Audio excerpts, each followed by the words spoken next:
Today we're doing a tutorial of Sentinels of the Multiverse.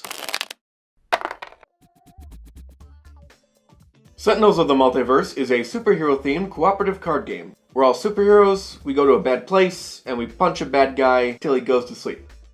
That's about it.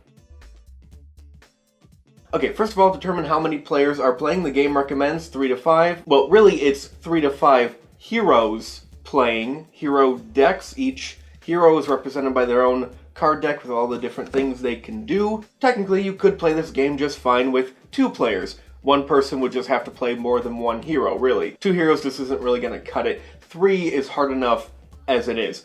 That's the thing with this game, is that the difficulty kind of scales based off of the number of hero decks you have in play, but not really. So the fewer heroes you have, the more difficult it's going to be, which is something to keep in mind on your first playthrough. You don't really want to get hammered, especially if you're just introducing this to your friends and you immediately get slaughtered because you only have 3 heroes playing and you're new to the game.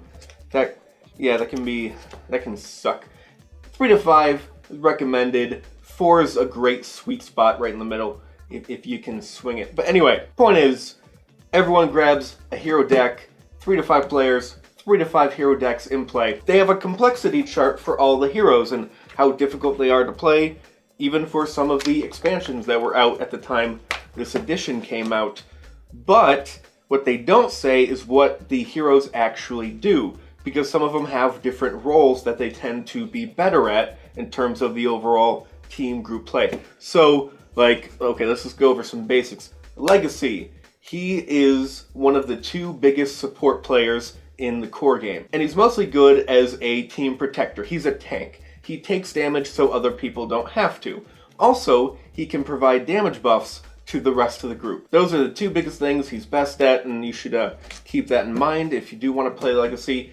He can punch people, he can hurt people, but that's not really his thing. Visionary is another big support player. She is best at deck manipulation, because you got all these decks. You got a couple hero decks, a couple environment decks, villain decks. Well, only one environment and villain deck in play at a time. Point is, you got all these decks, and what she can do is she can manipulate the decks so that as you draw cards, if you're a hero player, you're drawing cards, she can make it more likely that you come across a card you want to play more than the ones you don't. And opposite with the villains and the environment deck, she can make it less likely for the worst cards to come up than the least worst cards to come up. That's the main thing she does, which can be really useful, especially for some of these villains, to manipulate that deck, but that playstyle may not be for everyone. So of the 10 hero decks you have to choose from, those are the 2 biggest support players.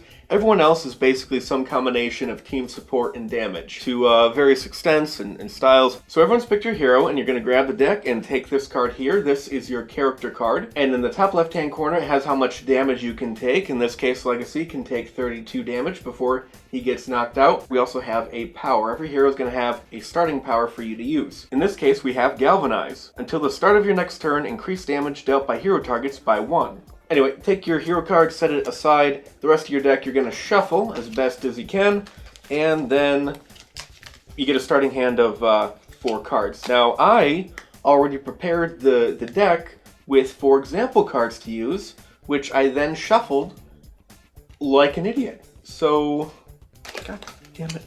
Now, we got our heroes. We also need a villain to fight. There are 4 villains to pick from: Baron Blade, Omnitron, Grand Warlord Voss, and Citizen Dawn. Baron Blade, I would say, is the best place to start. He's not only one of the easiest to deal with in general, typically, unless you go to advanced mode, but he's also one of the easiest to handle. Because remember, a player is going to have to run this villain deck in addition to their hero. And so for a newbie, it might be easier to play with him because there's less for him to do. It's, in general, just less to worry about and think about and remember, and you can just focus on your hero more. So, Baron Blade, not a terrible place to start. But anyway, you grab your villain, and they're going to have 2 cards, a character card and a description card. Both are double-sided, and the instruction card tells you how to set it up. So Baron Blade starts like this. He also has a particular card he starts with out in play. The mobile defense platform, he chills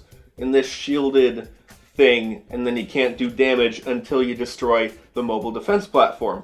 with its hit points right in the top corner there. So that's pretty annoying, but anyway, that's the setup for him. It's pretty simple. Next, we also need an environment deck, and we have 4 environment decks to choose from. I like Megalopolis to start off with.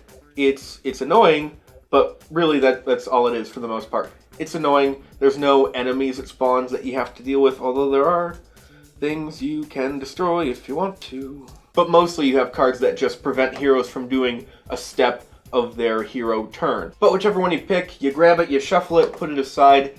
Now for the actual learning part of the video. So the basic order goes like this. We got the villain turn where the villain does his stuff or her stuff. The heroes one by one go through their steps in order, and then the environment goes.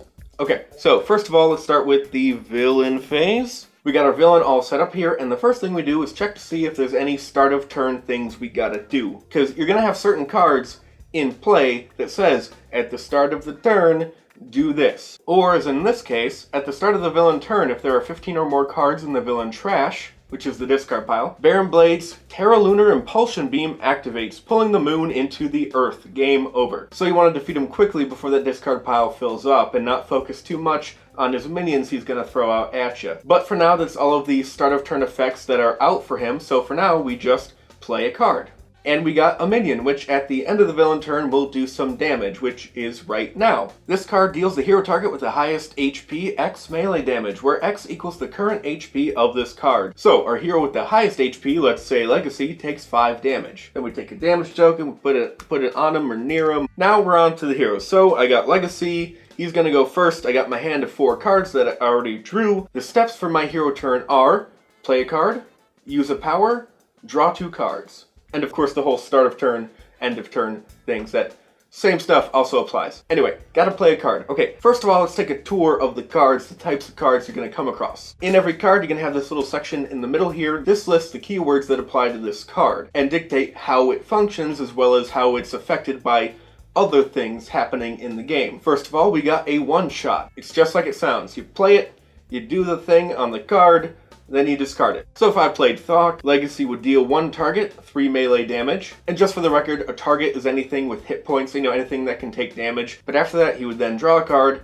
and discard this one-shot card. 2 other important keywords of note are equipment and ongoing. When you play this card, it stays in your play area and the effect remains until this card is destroyed, which means it gets discarded. Some will give you some passive bonus like this. Some might give you access to a new power you can use on your power phase. Some of them might also have a one-time bonus when it enters play. Like this one increases all damage by hero targets by 1, but also will heal everyone 1 HP 1 time.